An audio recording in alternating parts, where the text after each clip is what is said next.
زیکاس school of system احساس programme کے زیر اہتمام جھگیوں کے مکینوں اور مسکینوں کو تعامل مسکین قرآن کریم کی روشنی میں ناشتہ کروایا جا رہا ہے، اور یہ وہ بچے ہیں جن کی تعلیم و تربیت اور صحت کے حوالے سے اسکول کے مینیجنگ ڈائریکٹر جناب فہد عباس کی کاوش رنگ لا رہی ہے۔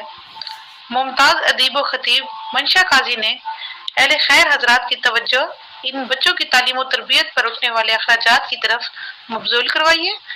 اس کاروان علم و دانش میں لبنہ شکو، میجر سید مصطفیٰ زیدی، محترمہ مریم اعجاز، جناب مسعود علی خان، ڈاکٹر سامیہ سیف، محترمہ ڈاکٹر زرکا نسیم غالب کے بعد ممتاز سماجی سائنسدان doctor Nausheen Khalid water and management میں پی ایچ ڈی کا جذبہ خدمت انسانی دینی تھا۔ ڈاکٹر نوشین خالد کی خصوصی دعوت پر سمن آباد سے محترمہ شبینہ اور ان کے سعادت مند فرزند دلبند عبد المنان نے شرکت کی۔